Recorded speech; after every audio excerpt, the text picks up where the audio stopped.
নমস্কার বন্ধুরা, তন্হির পাকশালাতে সবাইকে স্বাগত। আজকে খুব কম উপকরণে এবং কম সময়ের মধ্যে একটি মিষ্টির রেসিপি শেয়ার করব। আপনারা চাইলে এটাকে ভাজা মিষ্টিও বলতে পারেন, আবার চাইলে ছোট সাইজের চিত্রকূটও বলতে পারেন। যেটা আপনাদের ভালো লাগবে সেই নামটাই আপনারা দিতে পারেন। শুরু করা যাক তাহলে আজকের ভিডিওটি। ভাজা মিষ্টি বা চিত্রকূট বানাবার জন্য সবার প্রথমে ফ্রাই প্যানে 1 চা চামচ পরিমাণে ঘি দিয়ে ঘিটাকে ভালো করে গরম করে গলিয়ে নেওয়ার পর এর মধ্যে দিয়ে দিচ্ছি 100 গ্রাম অর্থাৎ হাফ কাপ পরিমাণে সুজি।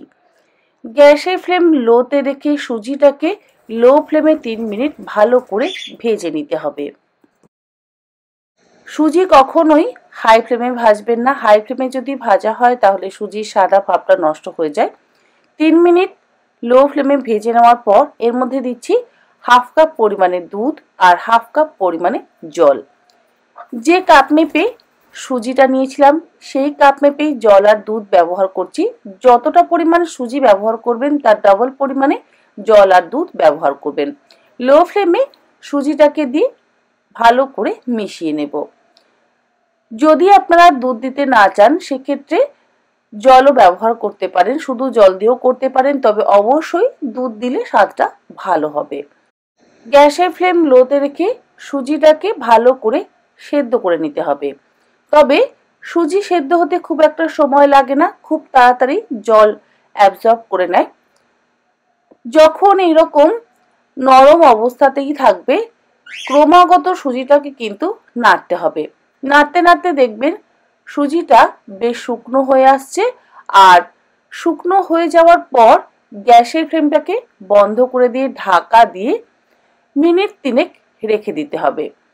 3 মিনিট ঢাকা দিয়ে রাখবার পর এবার একটা আলাদা পাত্রের মধ্যে ঢেলে নিয়ে আবারও ঢাকা দিয়ে কিছুক্ষণ রেখে দেব।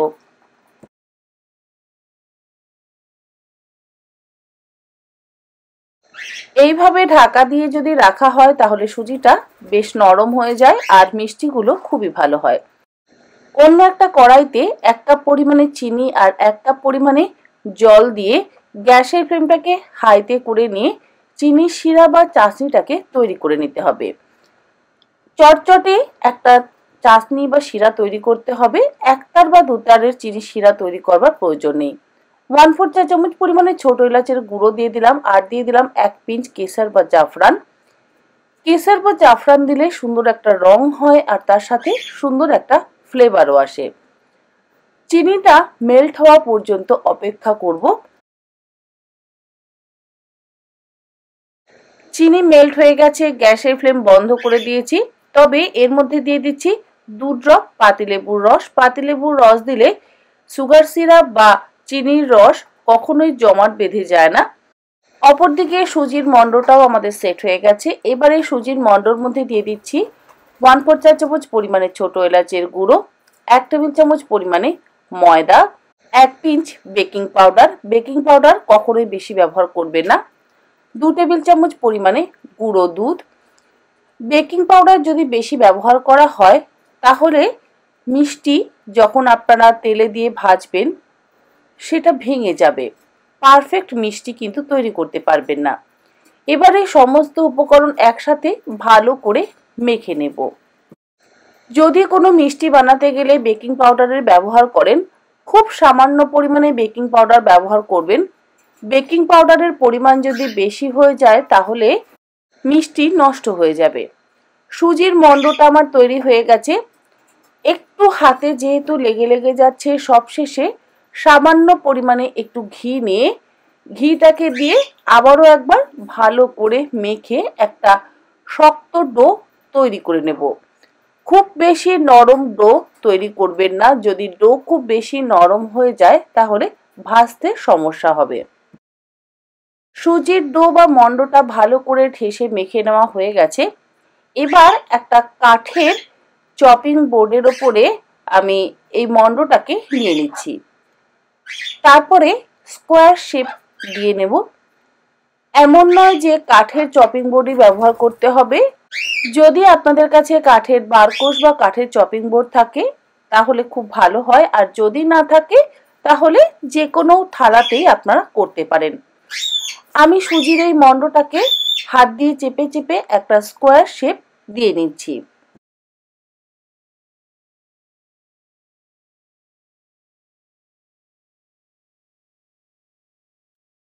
স্কোয়ার শেপ দিয়ে নেওয়ার পর চৌকো টুকরো করে কেটে নেব। একটু বড় বড় আর চৌকো চৌকো টুকরো করে কেটে নিচ্ছি, তবে আপনারা আপনাদের নিজেদের পছন্দ মতন শেপ অনুযায়ী অবশ্যই কেটে নিতে পারেন।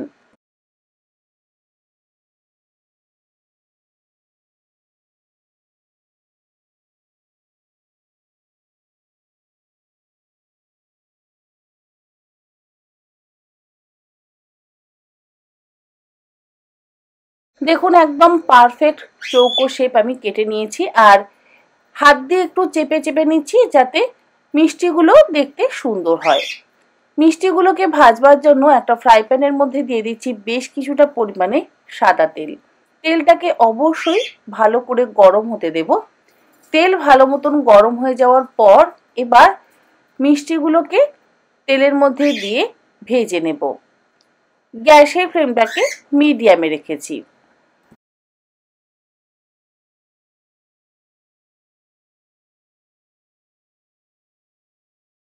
একটু ধীরে ধীরে আস্তে আস্তে ভাজতে হবে। হালকা হাতে উল্টে পাল্টে গোল্ডেন ব্রাউন করে এগুলোকে ভেজে নিতে হবে। গ্যাসের ফ্লেম কিছুক্ষণ পর হাইতে করে দেবেন, লো ফ্লেমে কিন্তু ভাজা যাবে না। মিনিট 5-6 সময় ধরে মিডিয়াম টু হাই ফ্লেমে মিষ্টিগুলোকে ভালো করে ভেজে নিতে হবে।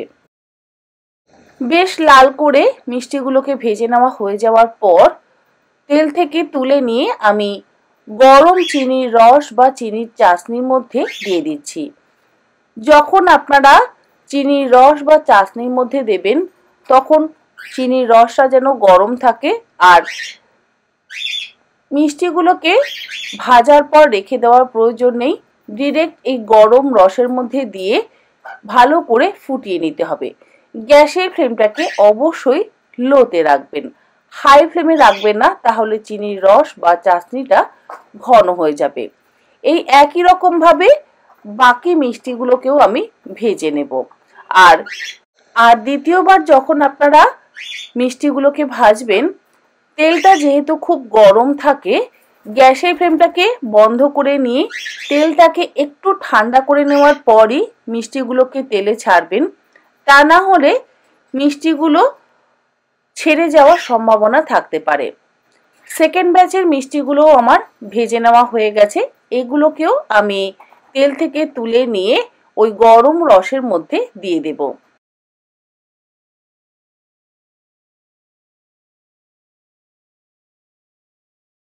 প্রথম ব্যাচের মিষ্টির মধ্যে চিনির রস বা চাশনি ভালো মতন ঢুকে গেছে। এগুলোকে আমি রসের থেকে তুলে একটা পাত্রের মধ্যে রেখে দিচ্ছি। আমাদের ভাজা মিষ্টি একদম তৈরি।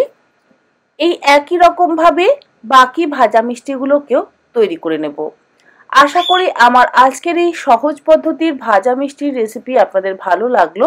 ভালো লাগলে আপনারা এই রকম ভাবে বাড়িতে অবশ্যই বানান এবং বাড়ির সকলকে খাওয়ান, সকলেরই ভালো লাগবে। টিপসগুলো অবশ্যই ফলো করবেন।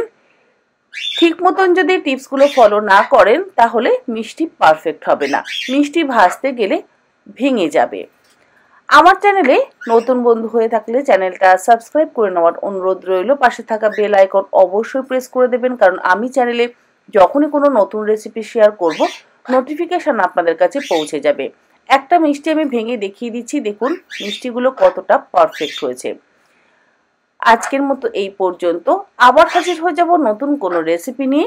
ভালো থাকবেন, সুস্থ থাকবেন, ধন্যবাদ।